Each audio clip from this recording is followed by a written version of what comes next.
रामचंद्र महाराज की जय। बोले वैशाख महात्म्य की जय। बोले माधव भगवान की जय। जय जय श्री राधे, जय जय श्री राधे, जय जय श्री राधे श्याम। हम लोग श्रवण कर रहे हैं वैशाख महीने का पावन महात्म्य। नारद जी कहने लगे, राजन, वैशाख मास संपूर्ण धर्म, सब प्रकार के तपस्या, संपूर्ण महीनों और संपूर्ण दानों से अधिक क्यों है? सो सब हे महाप्राज्ञा, अब मैं आपके सामने कहता हूं, ध्यान से सुनो। जब संपूर्ण युगों का अंत होता है तब संपूर्ण देवताओं के राजा शेषशायी विष्णु भगवान जी संपूर्ण लोक और जीवों को अपने उदर में समेटकर प्रलय के समुद्र में शयन करते हैं और योग माया के प्रताप से अनेक होकर भी एकता को प्राप्त होते हैं।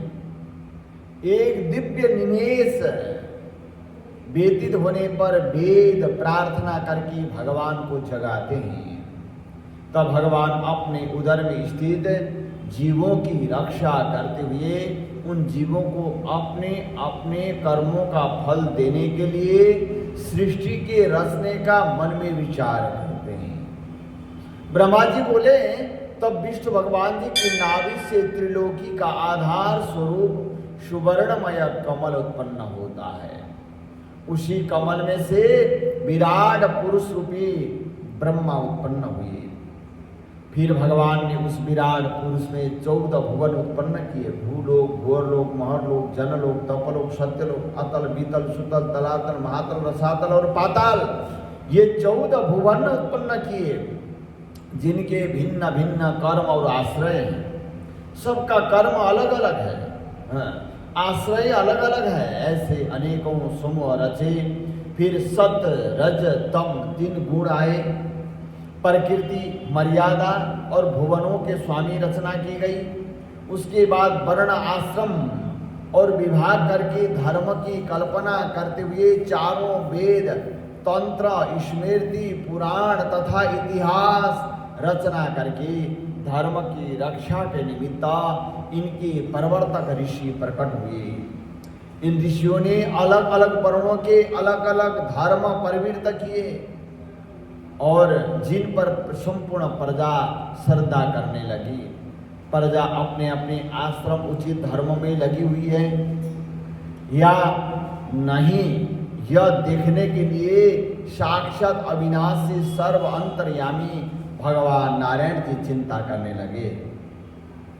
यह वर्षा काल मैंने निर्माण किया, इसमें संपूर्ण प्रजा कीचड़ आदि में फंसकर दुखी हो रही है, जिससे संपूर्ण धर्मों को नहीं कर सकती। यह देखकर क्रोध उत्पन्न होता है, मन प्रसन्न नहीं है। मेरे देखते कोई दुख नहीं पाए, इसलिए उन्हें देखूं। शरद काल में संपूर्ण खेती में लग रहे, इससे पूर्ण रूप से धर्म नहीं कर सकते। कोई पके फल की अपेक्षा कर रहे हैं, कोई बरसात से पीड़ित है, कोई शीत से दुखी है, इसलिए धर्म नहीं करते हैं। इन्हें देखकर मुझे शेष उत्पन्न होता है और इनकी उल्टी गति देखकर मुझे संतोष नहीं हुआ। हेमंत ऋतु में सर्दी के मारे कोई प्रातःकाल उठता ही नहीं। हाँ, सूर्योदय से पहले न उठते हुए देखकर मुझे क्रोध उत्पन्न होता है। शिशिर ऋतु में भी प्रातःकाल के समय शीत से पीड़ित रहते तथा फसल पक जाने की प्रतीक्षा करते। फिर जो मनुष्य जाड़े के मारे प्रातःकाल स्नान करने के लिए केवल सोचा ही करते हैं, उनका शुभ कर्म लुप्त होता जाता है, जो कभी पूरा नहीं होता। यह समय प्रेक्षण का नहीं है। ऐसा विचार करके भगवान ने वसंत ऋतु को संपूर्ण पातकों को निवारण करने वाला माना है। यह ऋतु स्नान, दान, यज्ञ, क्रिया, भोग और सब प्रकार के धर्मों का साधन करने के लिए बड़ी अनुकूल है। इस ऋतु में धनवान संपूर्ण वस्तु बिना प्रयास ही प्राप्त करते हैं। जैसे लोगों को धन से सुख मिलता ही है, जो विष्णु भगवान जी के आधारभूत प्राणी हैं, उनके धर्म का साधन ही द्रव्य है। बिना द्रव्य का पूजन यज्ञ उपासना नहीं होती। बसंत ऋतु में संपूर्ण द्रव्य प्राणियों को सुखदायक होते हैं। दान योग्य, धर्म योग्य और संपूर्ण कुछ भोगने योग्य निर्धन, लूले, लंगड़े, व्याकुल और महात्माओं को संपूर्ण द्रव्य और जल आदि सुलभ है, इसमें संशय नहीं। मेरे प्रियजन इन द्रव्यों से अपनी आत्मा का हित साधन करते हैं। पत्र, पुष्प, फल, शाक इत्यादि प्रिय वचन, माला, तांबूल, चंदन और पग धोना तथा नम्रता पूर्वक साधन करते हैं। मैं उनको वरदान देता हूँ कि ऐसा। और कहते हुए विष्णु भगवान जी लक्ष्मी सहित चारों ओर वनों को देखते चले, जिनमें अनेक प्रकार के फूल खिल रहे हैं। आज भगवान लक्ष्मी नारायण और अपनी सृष्टि को देखने के लिए, सृष्टि कैसे चल रही है ऐसा देखने के लिए आ रहे हैं। चारों ओर वन को देखते हुए चले, जिनमें अनेक प्रकार के फूल खिल रहे हैं, जिनमें हृष्ट पुष्ट प्राणी रहते हैं और मतवाले भ्रमर और पक्षी विचर रहे हैं। ग्रामवासियों के बहुमूल्य आश्रमों के आंगन, उद्यान, स्थल लक्ष्मी को दिखाते हुए भगवान नारायण जी चल रहे हैं। आज उनकी देवता, मनुष्य, सिद्ध, चरण, गंधर्व, किन्नर, नाग, राक्षस संपूर्ण स्तुति करते हैं।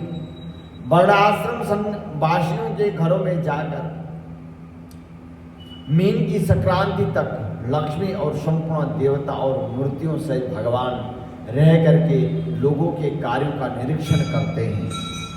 धर्म आचरण करने वाले पुरुषों की मनोकामना पूरी कर देते हैं और मदोन्मत्त लोगों की आयु और धन आदि को हरण कर देते हैं। जो मदोन्मत्त है, जो अहंकारी है, जो धन के मद में अंधे बने हुए हैं, उनका धन छीन लेते हैं। और ऐसे करने वाले जो वैशाख में भगवान की पूजा करते हैं तथा उनके चल मूर्ति रूप, चल मूर्ति स्वरूप है, साधु महात्माओं की सेवा करते हैं तथा अन्य महीनों में नहीं करते, उनके अपराध को भगवान क्षमा कर देते हैं। यानी वैशाख महीने में जिन्होंने किया वो साल भर के लिए किया।